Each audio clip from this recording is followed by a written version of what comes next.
Continues next on AM 560, The Answer.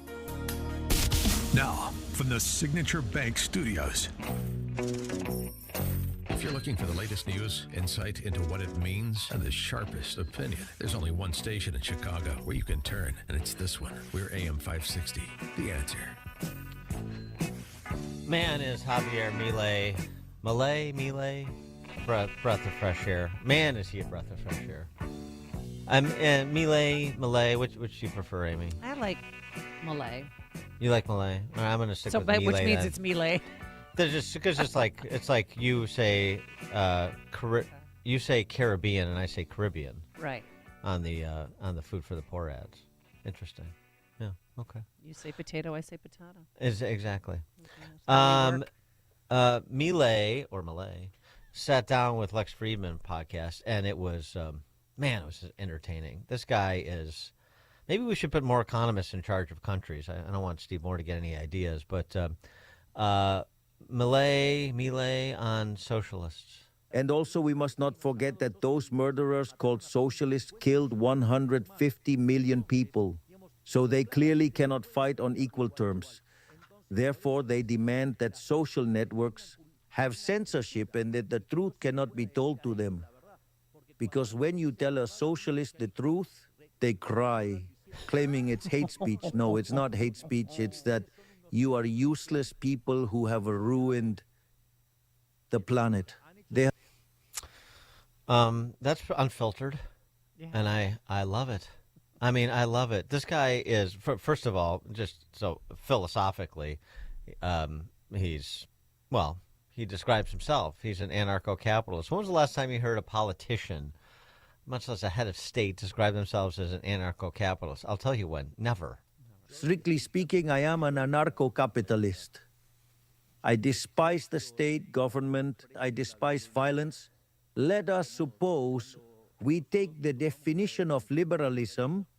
I usually use the definition of liberalism given by Alberto Venegas Linchijo, which is very much in line with the definition of John Locke, which essentially matches the definition by Alberto Venegas Lynch Jr., who said that liberalism is the unrestricted respect for the life project of others based on the principle of non-aggression and in defense of the right to life, liberty, and property.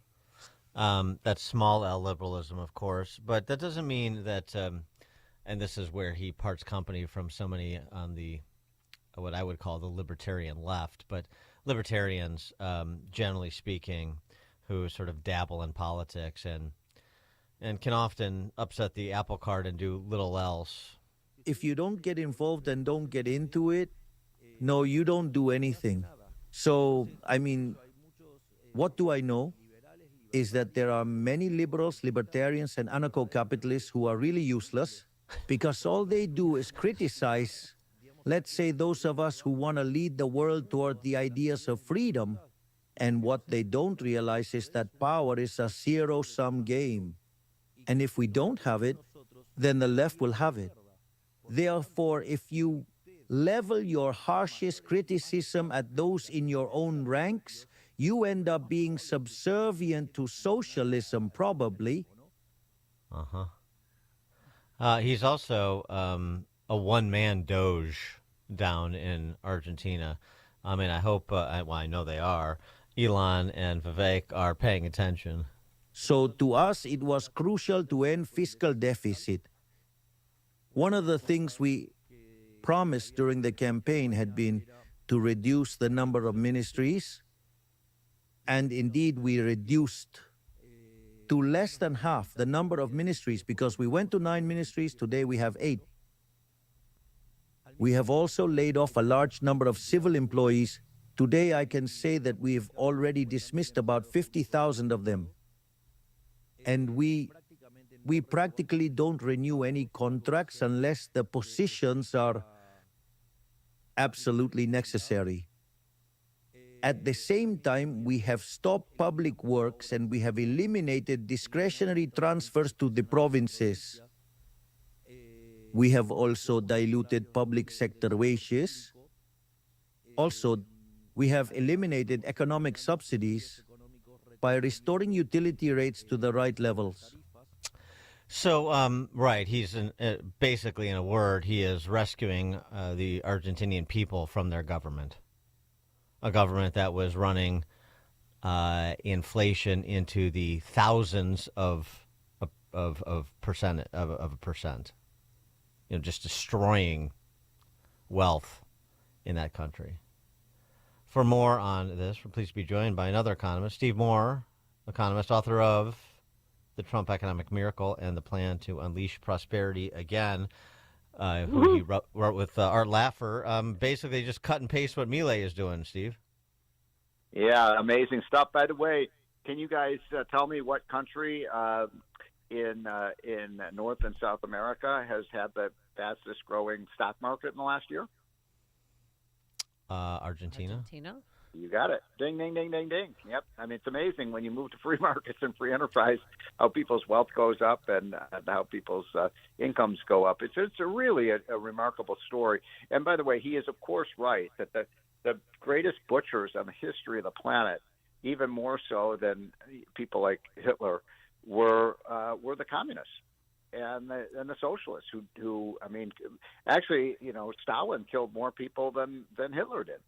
So this is his statistics are 100% correct that communism kills people and it kills the planet. By the way, we know the biggest polluter on the planet today is Russia and China. Gee, those are the two socialist countries. He's spot on, and it's so nice to hear someone make these points so cogently, and I'm proud of the guy, and I think he has the model for the rest of the world. By the way, speaking of things, though, back here at home, I don't know if you saw just, I think this morning, these new consumer confidence numbers came out. It's been, 2 weeks since the election? Guess what happened to consumer confidence? Through the roof. Through the roof, baby. Yep. And he isn't even in the White House yet.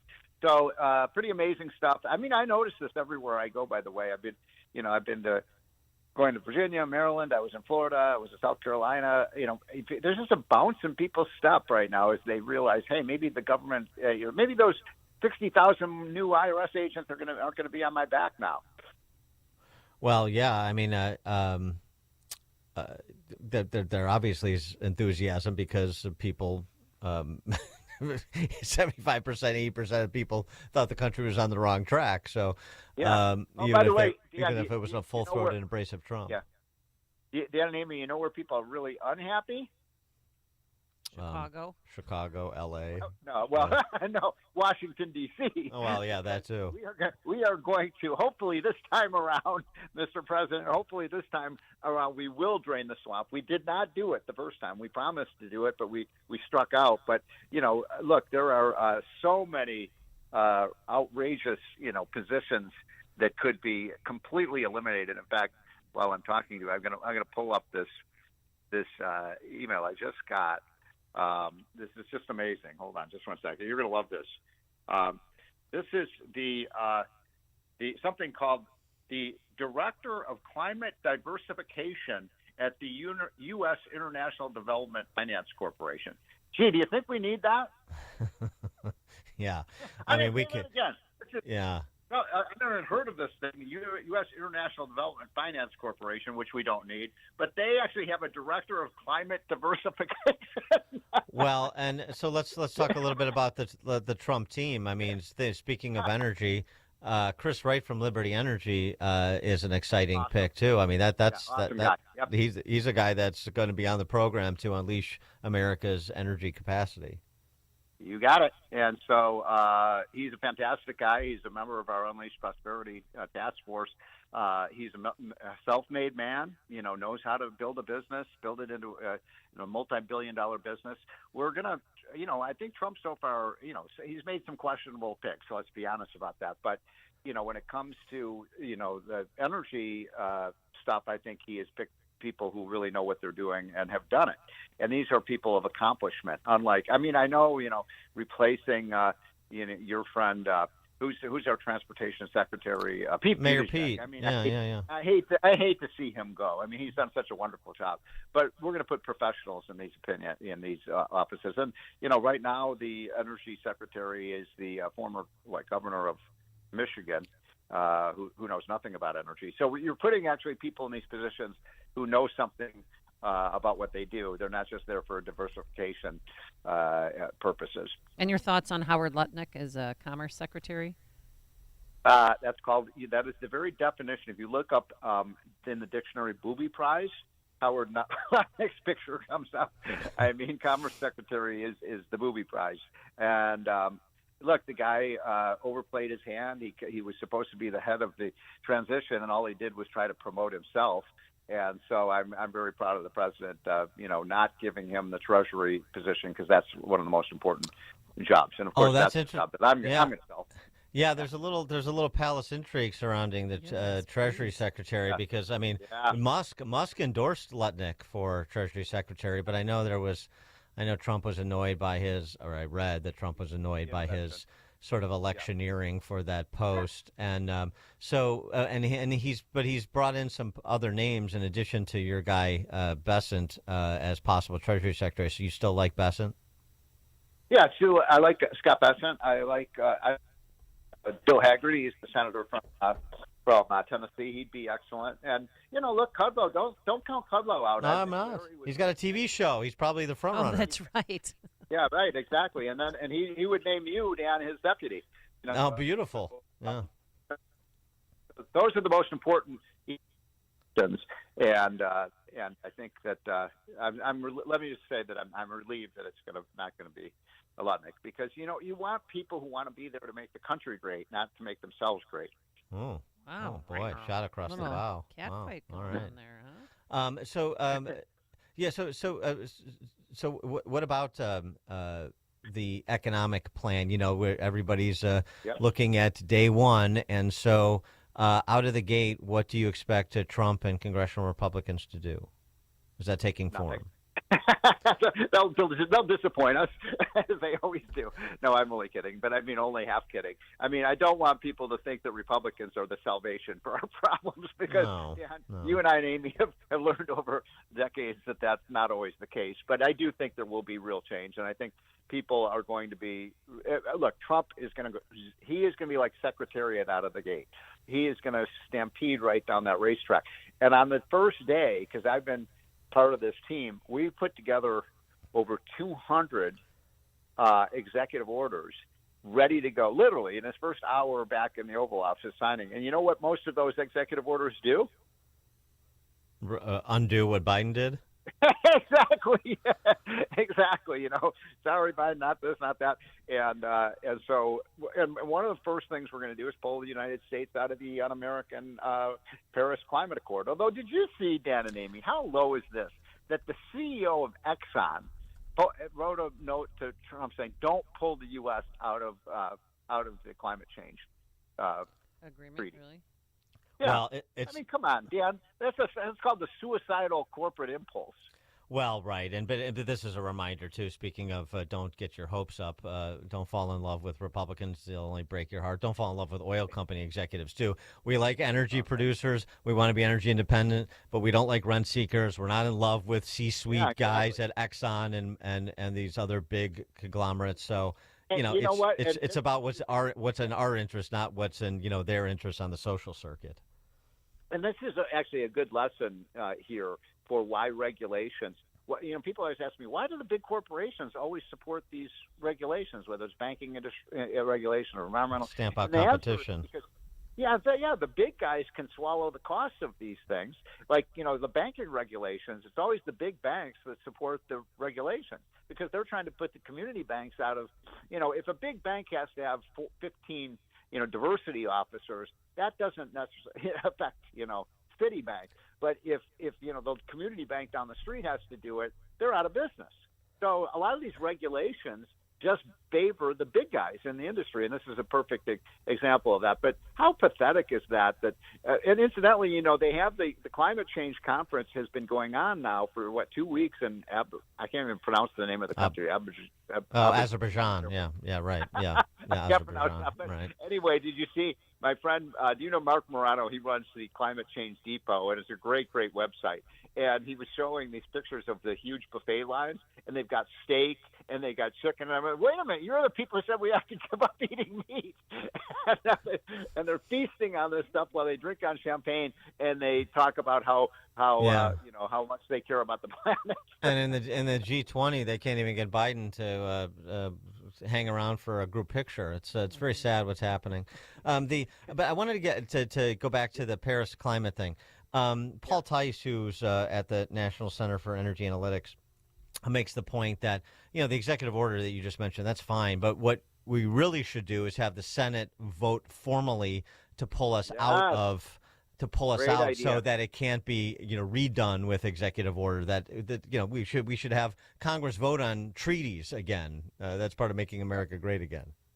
Yeah, I agree with that. And by the way, I can't even assure you that if the Senate voted, so many weenies in the Senate, they may actually vote to keep us in. But the reason this is important, though, is because these senators should go on record. Absolutely. I think you've got two dodo brain, senators in Illinois. Do you think they're going to vote to pull us out?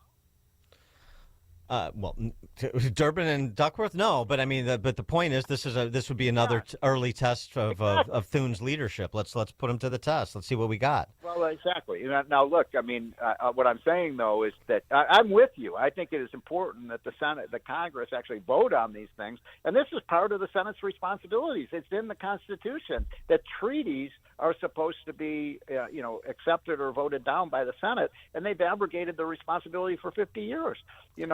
So I'm completely with you. Let's get these guys on record and see what they think about these policies.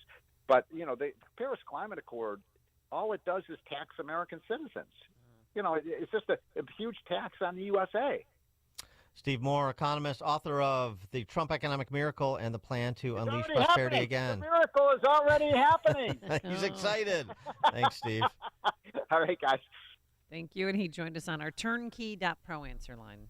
Listen to podcasts of Dan and Amy from the AM 560 mobile app. Download it today at 560theanswer.com/mobile. Papa Nicholas Coffee, a Chicagoland tradition for over 5 generations, combines heritage and innovation in every cup. Our coffee is locally roasted, hot air roasted, and cold blended in small